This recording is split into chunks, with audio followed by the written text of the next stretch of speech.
So in this episode, Adam Wilder lays out what he thinks are the best, I call them like psychotechnologies, the best interpersonal training, skills, models. We're really asking him, and he's really done his homework, like what's the lead edge in this? So that's coming up.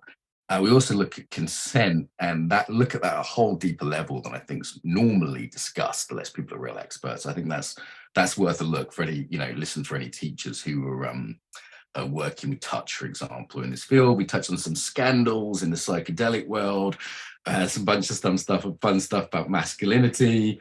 What to avoid in couples. It's a good one, I think, because we know each other pretty well. So enjoy. Okay, on the show today, boundaries and desire coach, Adam Wilder. Adam is a friend. I've known his work for quite a long time. He's had a few hats over the years, but it's really been going deep into the kind of connection, communication, intimacy kind of work in a really grounded way. This is so I actually genuinely I didn't jump for joy, but I was very happy last night when I saw that this was in my diary to speak to him. So I think you'll enjoy Adam as much as I think I will. So Adam, welcome. Thanks, Mark. Great to be here. Great to see you. Great to see you looking so kind of tough and ready to defend the Ukraine. It's for podcast listeners, I've got a skinhead, a big beard, and a Ukraine flag. And actually, someone asked me at the weekend, they said, what Slavic country are you from? I said, what are you talking about? I'm from fucking Cambridgeshire, mate. But you're looking good too, though, Adam. What are you doing that's making you so sort of masculine and sexy? What's going on? I started listening to Akira the Don's Jocko Willink tracks at the gym. Okay. And I'm really enjoying some of that really direct masculine stuff. So feeling really on it at the moment. Have always loved you, but I immediately felt it when you came on the call. I was like, oh, this is Adam 2.0 or 7.5 probably by now. Do you think the gym work as well? Like, it didn't used to be your thing, I don't think. I really like it now. So I think with most people who are in the relational space, it's often about slowing down and being very squishy or watery and feeling each other. And I think I got a bit heavily into that over time. Yeah. And I was lacking maybe some of the fire and earth and direction. So I've really enjoyed it. I'm in a men's group with some of my peers that I really love. And one of them shared this Jocko Willink stuff. And I mean, just to give you, do you know that work? Yeah. I mean, I've read his book on leadership. He's the ultimate sort of ex-Navy SEAL, rough, tough alpha male. And I think for people who have been through what you've been through with the mindful communication and the meditation and the improv, it's the next step. My worry is that people that are like 17 and jump straight there thinking that's the end point. Do you know what I mean? Yeah, I totally agree. I think it's about balance, but I really like his track. I wake up early in the morning thinking about the enemy. It's just a very, it's just very interesting. It touches me somewhere. So I'm really into that and feel very on my purpose right now as well, Mark. Very into what I'm doing as work. I'm about to become a father. I was going to say, could we touch in on that? How does it change one knowing there's a little Adam on the way? How does that, or Adamette, how does that change? Yeah. So we're having a girl, and it's interesting because it started bringing up places in myself where I was feeling like uncertain or weak or unresolved. And so on one level, there's a fear like, oh, I don't want to pass my own bullshit onto my child. So how can I be a better father? And then there's also a sense this is going to be amazing. Like all that, I love being playful. I love it so much. And so I really can't wait to get stuck in. I've got this theory that in the modern world, men don't really become men. We're not initiated, like a lot of men's movements talk about. And we need one of three things. We even need to run a business and care about it more than ourselves, be in a war or some kind of conflict, it could be humanitarian work, where we're putting our life at risk and caring about something more than ourselves, or have a child that we care about more than ourselves. And it's like, unless guys do one of those three things, I just, I was walking around East London the other day, and it was just full of 40-year-old man children.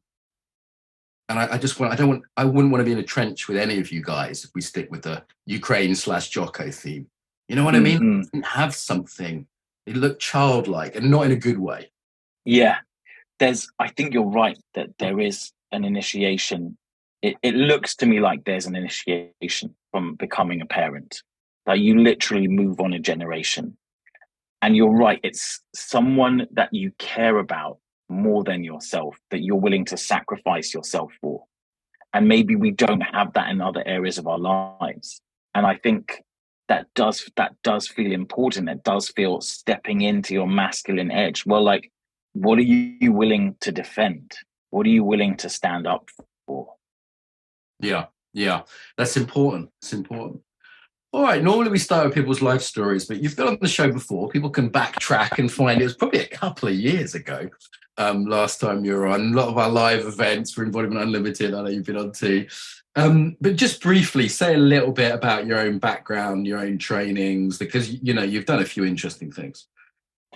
Yeah, sure. So I was an entrepreneur at a young age. At 21, I started a business with medicinal mushroom extracts and superfoods, and it went quite well for a number of years. And then my business partner got really sick. He basically had some addiction issues, and I couldn't work with him anymore. And he died, and it kind of broke me open. I kind of got very tough when I was in my business, and after that, I went on a journey, training with Jonathan Kay, who's a clown, and then becoming a comedian, and I did various businesses, including silent speed dating, a hot tub bar, and You've done loads of cool shit, man. I first met you as a host and a compere and a comedian, and a great one. And then since then, like we've talked business around so many cool ventures that you've done, right? Like I guess you're just coming to the togetherness where you did that. Like that's worth mentioning. Yeah, I did the world's first festival of human connection, and so I was very inspired to bring some practices which were niche to a bigger crowd, and that's a recurring theme in my work. Because I was also involved in tantra and conscious sexuality, and I went to one festival. And I thought, there's some really great stuff here. There's some really weird stuff as well that looks like a 1970s Eastern European stag do. Kind of awkward looking people, and like one quite podgy guy with his top off surrounded by dancing women who looked a bit awkward and like they were forced to. It was just a bit weird. But I thought, look, there's some cool stuff here, but this is for the 0.1% of people that are really into crystals and chakras. But what about bringing this to everyone else? So that's what the togetherness movement was about. I've been doing that for a while. And I've trained as a wheel of consent facilitator, as a counselor, and in the process of inquiry. And right now, the two practices I'm really into are circling and the wheel of consent. Yeah, I was going to ask you, like, as someone who has seen it all, explored a lot of it, trained with a lot of great people, I know, like me, you're, ongoing learner. I was going to say, like, what's hot right now? Like, what do you think is not just hot, like fashionable, but what, in your researched opinion, is the lead edge of relational stuff? Yeah, so for me, I think circling is really at that edge. Circling is bringing together. It's built on many of the practices over the last 50 years. And what do I like about it? It's not about getting anywhere, which gives space for it to kind of go to unthought about places. This non-linear approach is something I like about it. And when I'm teaching it and leading it, there's a skill about bringing just enough structure so people can engage, but not so much so that it cramps their experience into a box. Have you done a bit? Yeah, John Thompson, I'm quite good friends with. He's one of the sort of Circling Europe guys. I know they've got a new film out that's worth checking out, so I want to plug that. I like being friends with circling teachers. I don't like going to their workshops. That's like Marisha, I would happily marry. John is like, if he was like living next door, I would happily see him every day as a mate. Guy Senstock, who founded Circling, I had some coaching from for a while. It was very helpful. I think I probably, as a modality, probably prefer authentic relating because it's got a bit more structure and it's somehow a bit more playful. I find Circling very sincere, very intense, and the sort of masculine part of me is going, "What's the point? What are we doing?" I'd sort of rather fix a car with you, Adam, than go to a Circling workshop with you. And I think we're better friends after fixing the car. I'd love to be. Well, that's an interesting sidetrack about being with men and doing things with men or with women, but doing something together is really bonding, and I love that. But I would love to be in a circle with you, because Circling is about bringing what's true for you in the moment. So hearing you going like, I want to know what the point is. Like that brings something, that brings an energy to it. And people would share their impact from that. And you can't get it wrong, Mark. That's the thing. And actually when Circling's going well is because everyone's showing up with what's really true for them. Yeah. I went to a live Circling thing in Austin. My friend Jordan is out there. You see, I love being friends with Circling teachers. They're lovely people, great skills. And Jordan, I was hanging out with him. We went kayaking and stuff. And I went to his Circling session. And a few people were in tears and they weren't used to the swearing. And that sort of everything you bring is all right. I've sometimes found that to be the case and sometimes not. Jordan was fine. He can handle it all. But some of his crowd, they weren't, they were a little offended. Well, they were a lot offended. They weren't ready for the Walsh, yeah. So mixed experiences with those kind of crowds. It's interesting because you're right. In authentic relating, there are very clear structures, and so it's much more contained. But it's like, well, we can only move within this structure, right. And with Circling, it's broader, and one aspect of it is, well, we want to be in more connection with others. So when we're sharing our impact or what's going on for us, we want to do it in a way which has care for others, but is still true for ourselves. Yeah. And that edge is what I'm very interested in, because that's, I think, all about individuation and coming into yourself and being alive and whole in the world. Yeah, I'm not someone who needs to learn authentic expression like most English people do. I was with an Indian colleague the other day. He definitely does. Culturally, a lot of people do. But I don't. And I tell you what's really hot for me, Adam, right now, something that's really good for me is living in a small town. So I've moved to a small town in the west of England, and I've already been banned from one of the 4 coffee shops I can have lunch at because they overheard one of our conversations. If anyone from Nook is out there, fuck you guys. But I thought to myself, you know what? I need to be careful here. I need to take responsibility here as well. That this is a small town. I could burn bridges.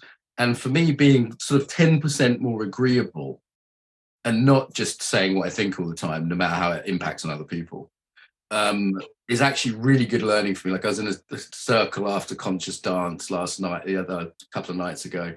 And it was like, my first thought was to go, they was like, how was your experience? And my first thought was to go, well, the first half was shit, but I quite enjoyed the set. And I just went, you know what? I'm just going to pass today. That's fine. Or I'm going to say, if I was going to say, it would have been in a more restrained way. And I think that's the sort of second lesson. The first lesson for most people is be less nice, express yourself, be honest. And the second lesson is, can you do that in a way which is skillful? Yeah, I think you're right. It is about skill, because it is about hopefully maintaining contact with people, maintaining that connection, serving that connection.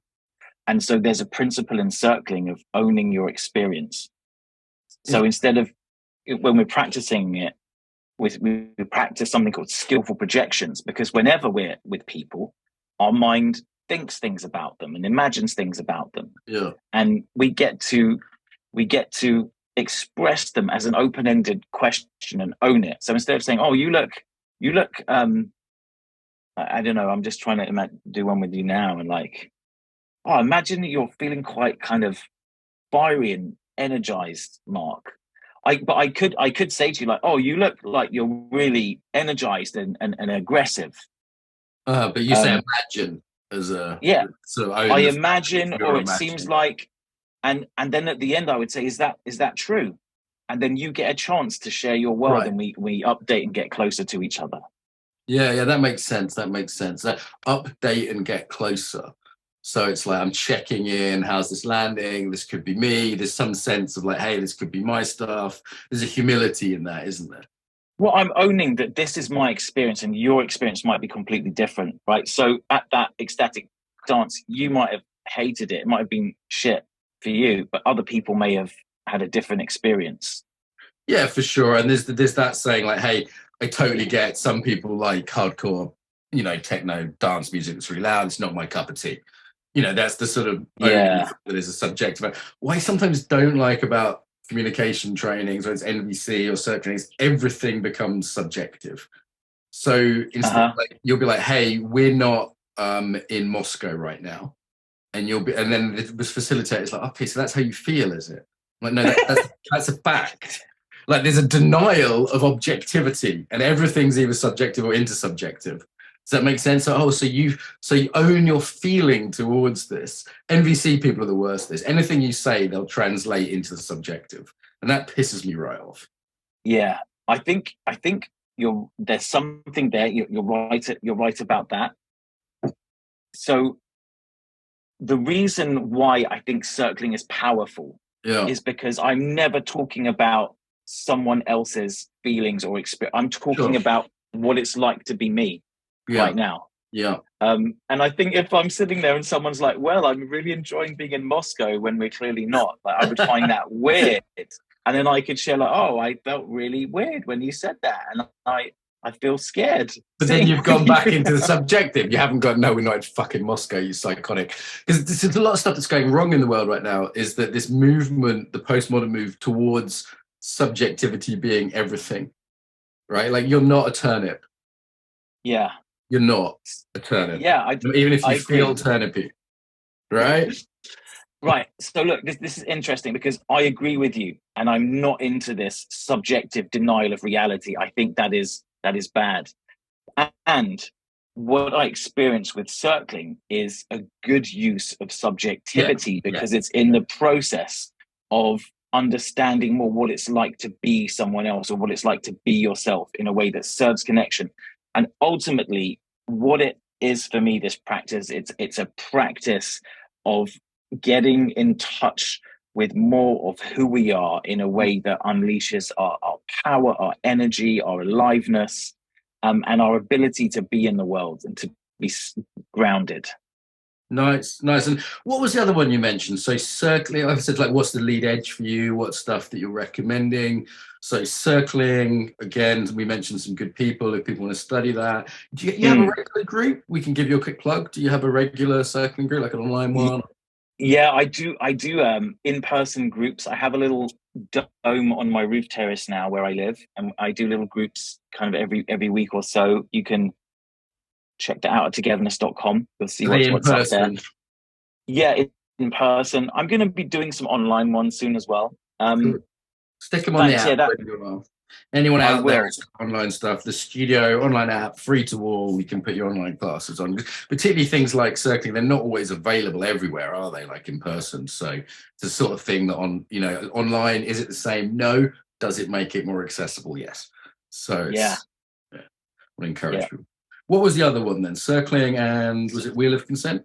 The Wheel of Consent, and maybe I should say it's the practices around the Wheel of Consent. It's the model, and whereas like the circling is quite talking based, you can be physical in it, but that doesn't happen with beginners very often.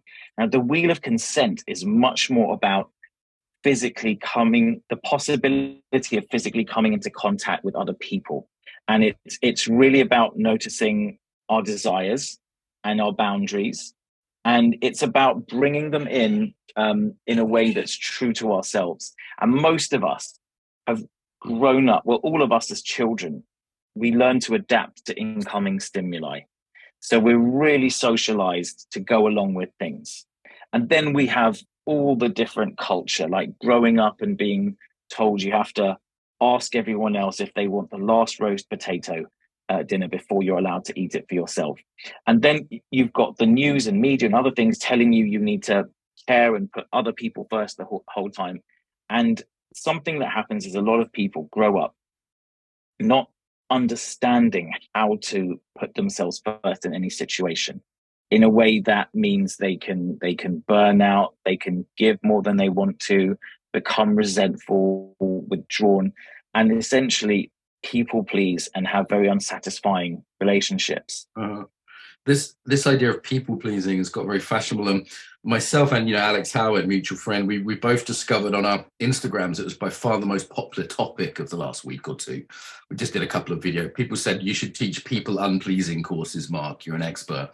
I took that as a compliment, so I did a couple of little videos on it, and they were hugely popular. It seems to be a theme right now that sort of micro ways people do this that they may not even be aware of, but once they are, they're like, oh shit, there's a whole pattern here. Yes, that's right. And what I like about the wheel of consent model is that well, let's just talk a bit more about this people pleasing tendency for a bit, because another side of that is we still have these needs and desires, and when we're not able to express them, when we're not able to ask for what we want, we basically can get them in other ways. Our personality develops strategies, and that's when we do things outside of consent, like taking things anyway. Or have you ever had someone who's just come up to you and tried to talk in your face for ages in quite an annoying way? All the time, right? People don't realize that they're taking time and energy, and it's like, hey, I want to go right now, and I feel like I'm giving off signals, and eventually I go, look, I need to go right now, and they don't even necessarily respect it when it's verbally explicit that way. Yeah, people, because those people really want that time and energy and connection and contact, and they want something from you, and to bring that in integrity, they could say, hey Mark, I'd really like to talk at you for 10 minutes and you just listen, or whatever it is. And the thing is, you can find someone that might be willing to do that. We do that in the company and say, can I rant for 5 minutes before we have this meeting? So I feel loyal to the desires that are underneath all of these interactions that are happening that are uncomfortable. And I feel very loyal to the idea of bringing them into integrity, bringing them into agreement. I've got a lot of people turning up to my courses on boundaries and desires at the moment, either who've been recommended by a therapist, or who've either recently got divorced or been in a 20-year relationship where they realize they've never put themselves first. They've never asked for what they want. They've fitted into something bad. And this isn't, I want to say something, because it's not, people might imagine this is a lot about gender as well. And whilst I think there are some gender things that come into this, I recently have been leading a workshop on this in Saudi Arabia online. And I had all kinds of presumptions about it, which I kept to myself. And teaching this was an all-female group. One of the things they most wanted to know was, how can we stop our husbands doing things that we ask them to do? Because it looks like they're doing it and feeling really upset about it. And these, this particular group, I think that maybe like from quite a wealthy segment of the population. Sure. And it looks like all the guys that they married had very domineering and overpowering mothers. There's also a culture that in the home, the men have to do what they're told. Right? This is what people don't understand about the male-female relational dynamic in Arab countries, is that in public, women are oppressed. In the home, it's the men who are submissive. Like, that's the deal.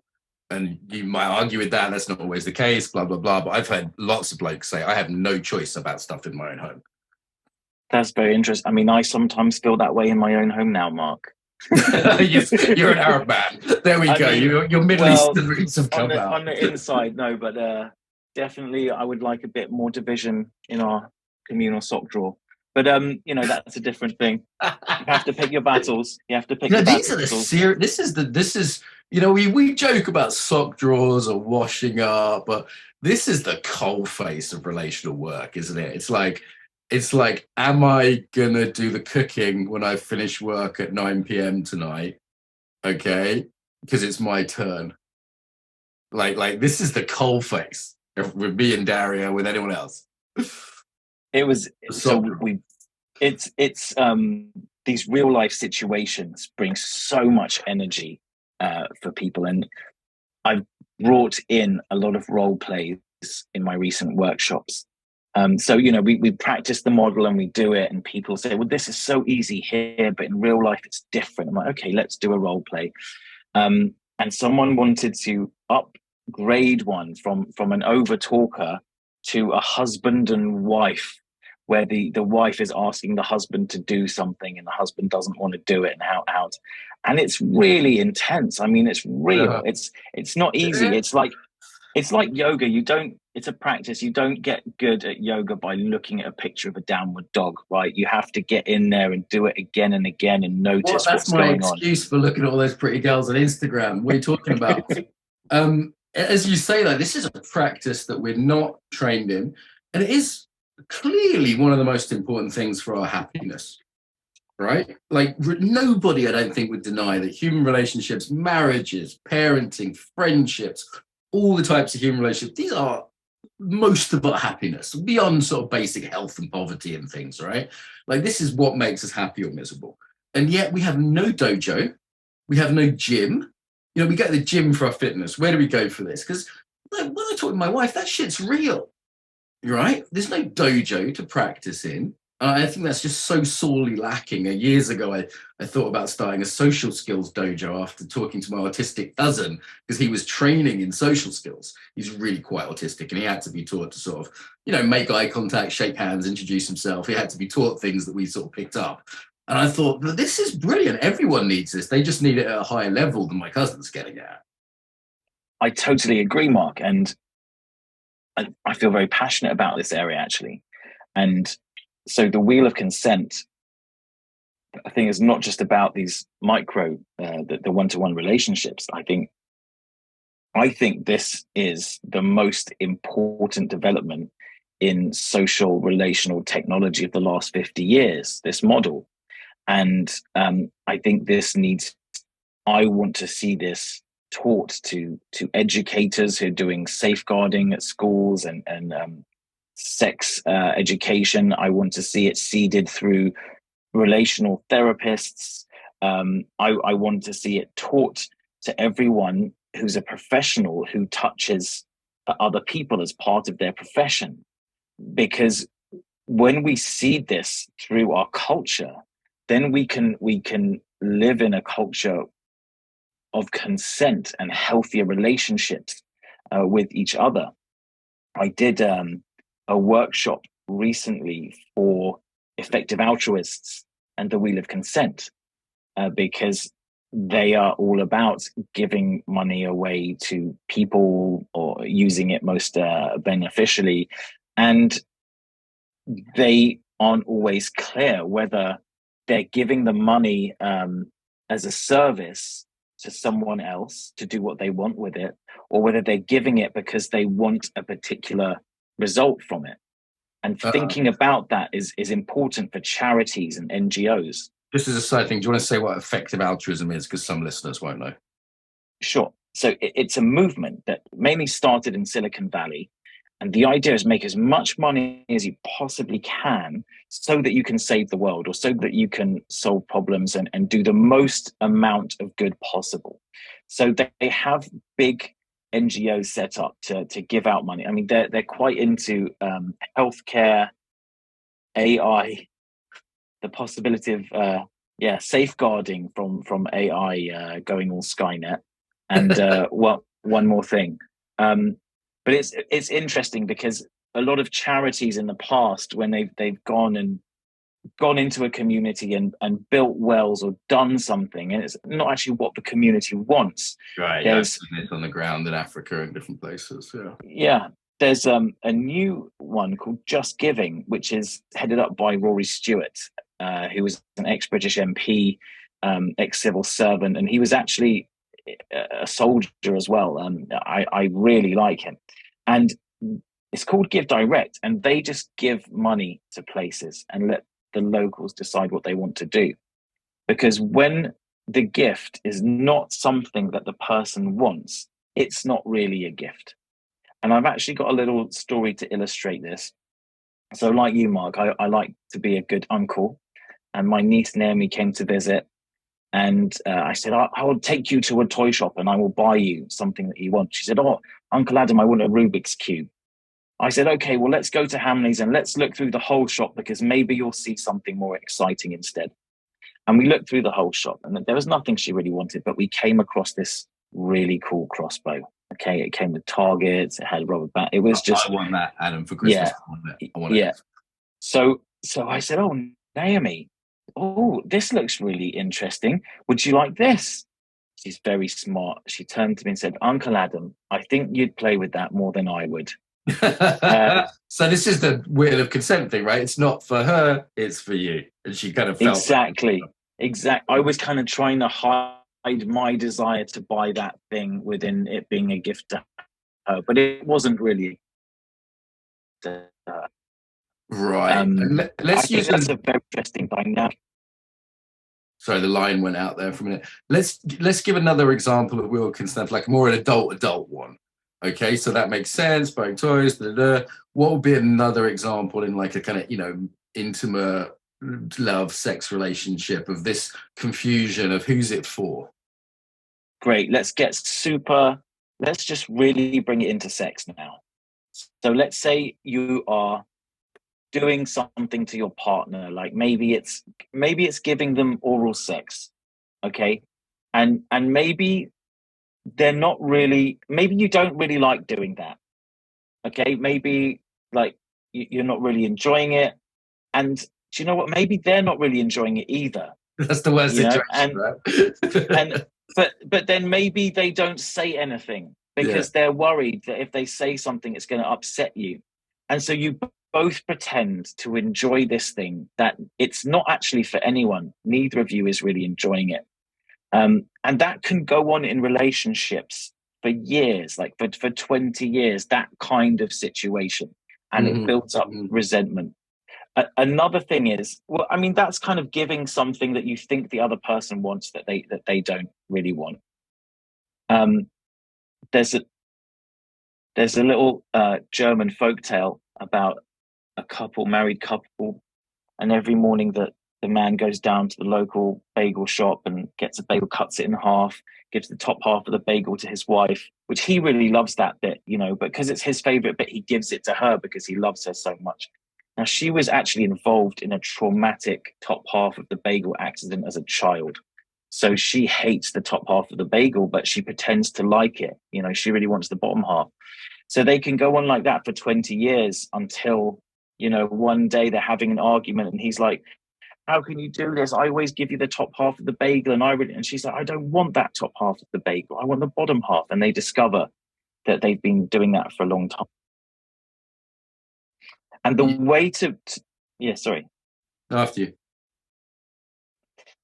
The way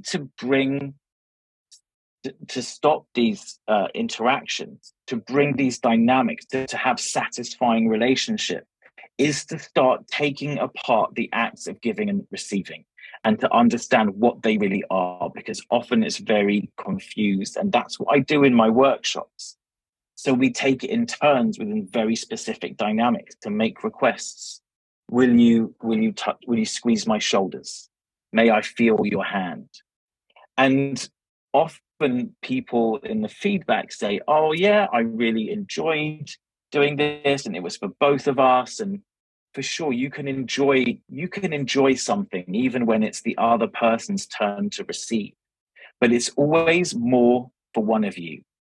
And that's what you have to track, because it's so ingrained in us to put the other person first, or it's so vulnerable to have our own desires that we couch them in giving to someone else. Yeah. Would you like this? It's like with your niece, yeah. And okay, you mentioned touch earlier. We've got a lot of professionals who listen to this who are body workers, or they're yoga teachers who do adjustments, or martial arts teachers who might come along and help touch and adjust. Like, how does this connect to that? The unconscious always affects our professional work. And I think I want to talk about some examples from the psychedelic therapy community. So I've just been invited to speak at Breaking Convention on psychedelic therapy and the wheel of consent, because over the last couple of years, there's been scandals with mainly actually in the kind of underground psychedelic trainings and events, where teachers have said things to their students like, oh, all my students want to sleep with me, and you're just going to have to give in. You should just give into it and surrender and sleep with me. Or when there was another therapist, a female therapist, who was kissing her client on the lips and saying, this is very healing for you.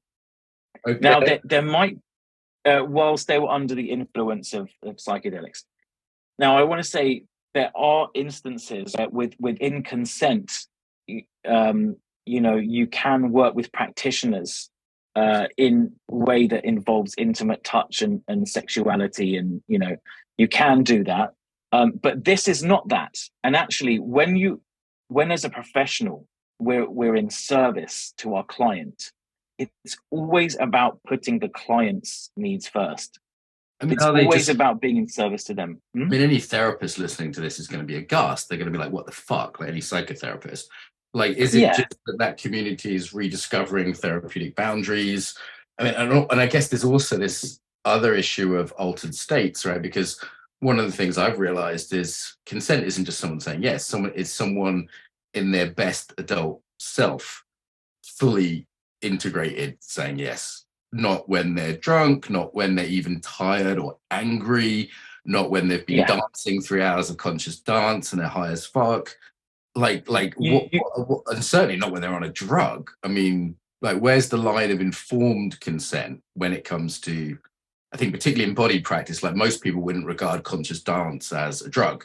But my sense is people are in such an altered state after 2 or 3 hours of conscious dance. Can they really consent to anything? Right. So when someone is under the influence of psychedelics, I would say they are not capable of giving an informed consent to something. And there were cases of people like forcing their students to take more substances whilst they were on other substances against their will. And I want to come back to the unconscious for a moment, the subconscious, because what's been talked about is a lot of people see their psychedelic teachers who they've done all these journey with as these superhumans, as these gods, as these people who are responsible for giving these amazing experiences. And so that projection onto that teacher, and the teacher can then associate with that and feel that. And then I know from my own experience of leading workshops, when I started, it's like I wanted everyone to have this kind of peak experience. Like I wanted them to have that. So I was putting my desire for that to happen before my ability to serve people in what they need, for example. And so I think this can happen. It's not just about outright sexual abuse. It's also subtler things. And the wheel of consent gives us a model where we can start shining more of a light on our subconscious and bring it into the light more and come more and more into our integrity. Yeah. And coming back, Yeah, for sure. And I remember for me, it's like any experience, anytime someone brings us an experience of the divine, we will confuse them with God. And that could be my first sexual experiences as a teenager. I was like, oh, this is about them. And it's like, oh, no. They just opened the door through that sexual experiences. That was, for me, very profound. It could be a yoga teacher that gives you every week. Just think of it just Pavlovianly. Every time you see bendy Merc yoga pants, you get stoned on endorphins. It's like that's the ultimate like Pavlovian conditioning, right? And it's like on top of that, there's the conditioning in a yoga class or a dance class, so they're telling you exactly what to do. Yeah, less so in a more in a martial arts or yoga context, less in a free dance or free yoga context. So I think we've got a couple of very powerful factors, and I'm still curious because I'm genuinely asking you, and I'm like, where's that line with a drug? So with a psychedelic, no informed consent, totally agree, you know. But what about just a yoga high or a dance high? Like, because it's endogenous, it's internally produced. I mean, it doesn't mean it. Like, I've had some fucking high stakes from dancing and breath work, for example, breath work especially. Actually, there's been scandals with breath work teachers lately. Can someone give consent after doing an hour of conscious connected breath? I'm wondering, like, consent for what? Is it like consent for spooning, consent for Let's take something the else? sexual side of things. Let's stay with that example. Yeah. Sexual So money, do you mean the basics. so do you mean amongst students or attendees? Well, it could be, but again, there's a different line, right, between attendees. I've seen a difference, and I have a difference in my team between assistants and participants, and then teachers Yeah. and participants. It's like three levels of care, I think, that are needed. Yeah. I think it's really important to have a hierarchy of care which considers the different status of people. So here's the thing, Mark. I was talking to someone who's in their son's school. All touch between students has now been banned, and I haven't got to exactly why that is the case, but that's pretty intense.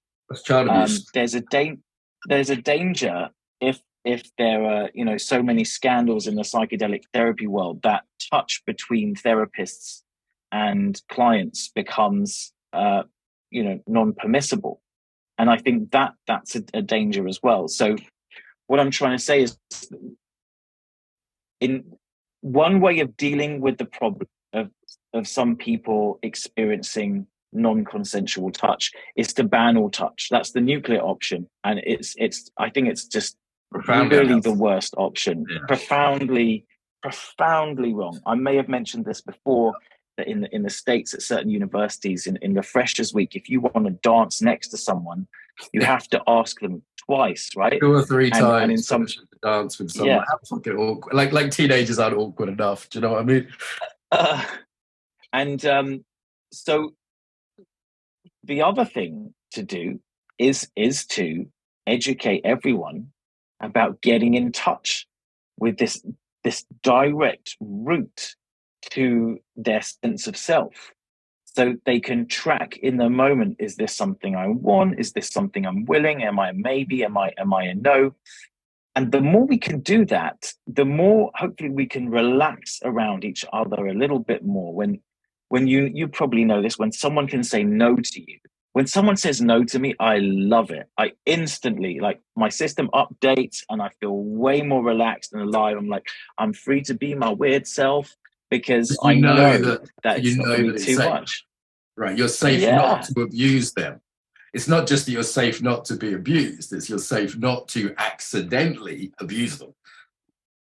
Yeah, exactly. Safe not to maybe be misinterpreted or to have a negative impact on them, or so I love that. And so this is why I'm so passionate about seeding this model through our culture and society, because coming back to the dance floor, the thing is, like, I don't know. I don't know.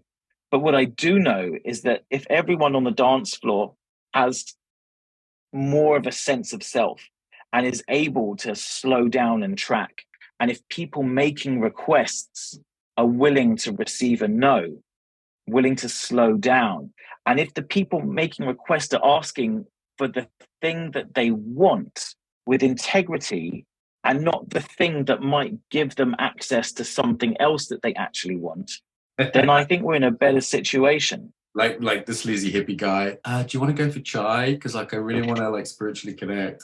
No, you want to put your penis in the hippie girl. Please be honest. But Yeah, we've seen like that.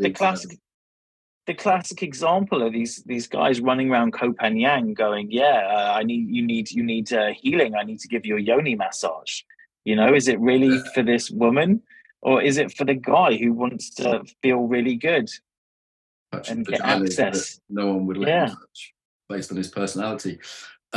My God, there's so much good stuff we could have touched on. I really want to talk about resentment, because I see it's like resentment's like the wages of not doing this, right? Like people are resentful when they don't have and give consent. And I just see so much that seeping out sideways. And it's an emotion which nobody's talking about. It's a taboo emotion. It's a taboo, would you even call it an emotion state? And I think it drives so much of society, resentment. And like that seems to be the consequence of not being clean here. Yeah, it's like, as you're talking about it, I'm imagining it as this kind of oozy, shiny, kind of black, horrible liquid that's just seeped out from places. Yeah, I mean, I'm so responsible for saying yes to things I didn't want and feeling resentful and feeling annoyed. Like I've done that so much in my life, and I love not doing it now. So I'm quite boundaried. I love with like beggars on the street. I love giving when they're honest. I don't like giving if I feel manipulated. Right. Need money for drugs is a good sign. I mean, if they say like, yeah, listen, I'm a piss head and I need some, here you go. I know what that's like. I can sympathize. Yeah. Yeah. Yeah. But I think you're right, and I think this resentment is played out through the kind of green integral level a lot when you're always putting other people's needs in front of your own. There's something like you don't feel happy, you don't feel fulfilled, and you then resent other people for not doing that. So it can get very messy. Yeah. Yeah. I see what you mean. Can get messy, and it's not easy. I was thinking this the weekend. Employee, a colleague of mine, Harriet, was visiting from India, and first thing I hadn't seen him. I've been working with him online, so I really wanted to give him a hug. And he gets off the train, and I said, "Oh, can I give you a hug?" And he's like, "Yeah, yeah, yeah." So I give him a hug, and afterwards I thought, "Okay, was that really consent?" Because one, he's from a culture that's quite agreeable, like England. India's quite similar that way, maybe more so. B, I'm his boss, you know. C, he's just got off a train. He's in a foreign land. He doesn't know what the norms are. His first time visiting here. And, maybe he feels like I've come to meet him. He kind of has to say it. That's a small thing. I don't think I violated Harit too much. I did make him eat beans on toast later. That probably was a violation. But it was like one of those moments where you go, oh, this is actually quite complicated, even for someone who's looked at this a bit. Yeah, absolutely. And I think there's always no matter how much we practice this stuff, Mark, there's always a level of intensity or speed of a moment where we revert back to our default patterns. And I think that's why I think a skill we have to develop is our noticing. So we might notice afterwards, oh, actually that didn't feel so good. And we update and we're more prepared for the next time. It's a constant journey. So afterwards I was like, Heart tolerated my hug. And it's, as you say, it's the speed of life.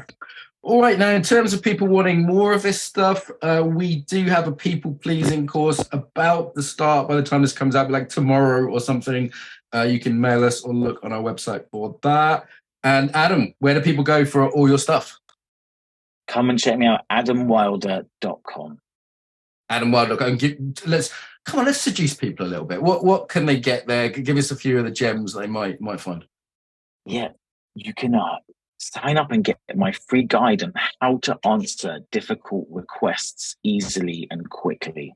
And that is worth its weight in gold. And that's free. So come there, give me your email address, I'll send you that. And you can find out about all my circling courses and boundaries and desire courses, and have some space to work with people one-on-one. The little place you've got in London is at the top of your house. That looks super cool place to do circling. It looks like a really nice little venue.